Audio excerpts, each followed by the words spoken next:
अस्सलाम वालेकुम दोस्तों, welcome to bird sports TV. यार इस वीडियो के अंदर बाबर आजम की प्रेस कॉन्फ्रेंस के हवाले से बात करेंगे।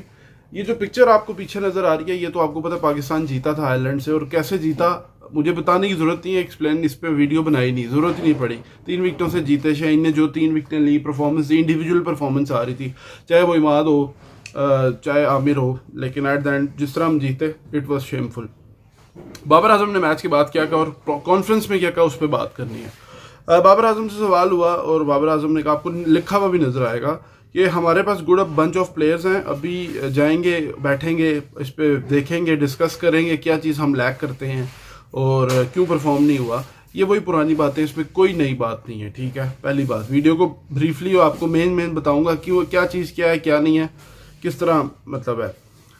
फिर जब प्रेस कॉन्फ्रेंस आया तो उनसे एक सवाल हुआ कि आपको कप्तानी से आपसे रिज़ाइन लिया गया ज़का अशरफ के दौर में, फिर अब आपको दिया, अब शाहीन बने और चीज़ें हुई, तो क्या आप कप्तानी छोड़ देंगे? मतलब स्टार्ट ही लोगों ने यहाँ से किया कॉन्फ्रेंस, अगर आपने नहीं सुनी तो वो भी सुन लो।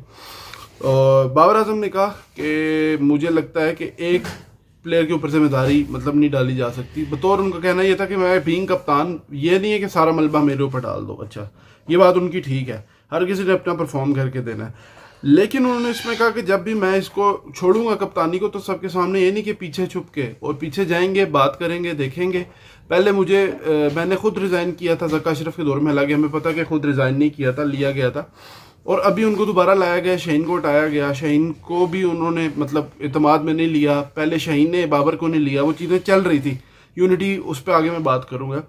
तो मुख्तसर अंदाज में बाबर ने यह कहा, भाई मैं तो खुद रिज़ाइन नहीं दूंगा। जो बाबर की एक टोन नज़र आई, एक वो जो उनका अंदर था ना, मन फील हो रहा था उनकी गुफ्तगू से, चीज़ों से, और उन्होंने कहा हर प्लेयर अपने परफॉर्म करता है। अब इस पे सवालिया निशान एक है कि आप प्लेयर्स को आपने पिक एंड चूज़ किया था मिडिल ऑर्डर के लिए, अब कोई परफॉर्म नहीं करता तो उसका ब्लेम गेम चीज़ें आप पे होंगी। हाँ, जो मैनेजमेंट अभी अगर लेके कोई आई थी प्लेयर, तो आप उस पर बात करें कि ये आमिर और इमाद को लाए हैं, और बाकी जिन्होंने परफॉर्म नहीं किया, शादाब को आपने बैक किया, इब्रार को नहीं खिलाया, परफॉर्मेंस जो उसकी मतलब शादाब की रही, तो उसमें तो आप कोई ब्लेम करेंगे ना, किसी और को तो नहीं करेंगे।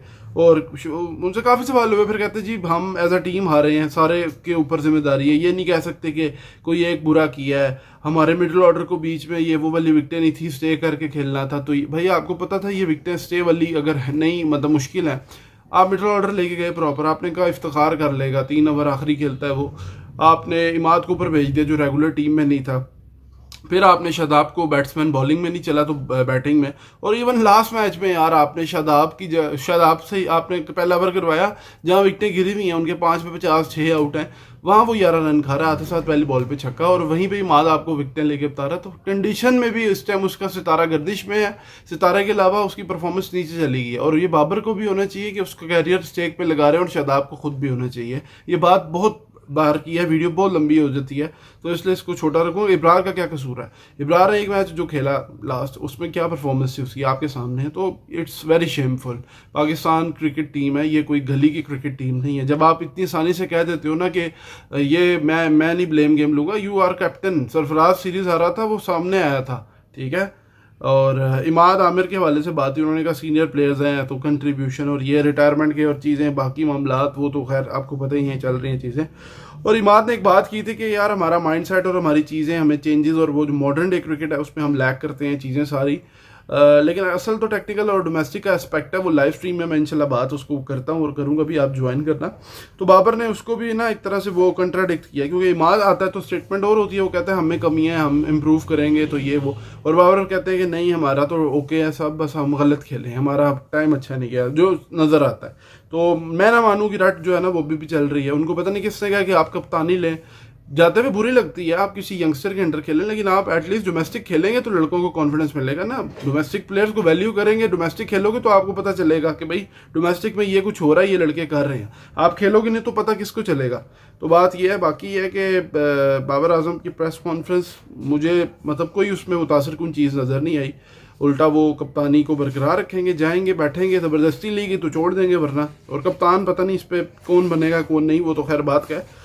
और गैरी किस्टर ने भी फिर बयान एक जो दिया था, इस पे एक अलग वीडियो बनाई है, वो आप देखना।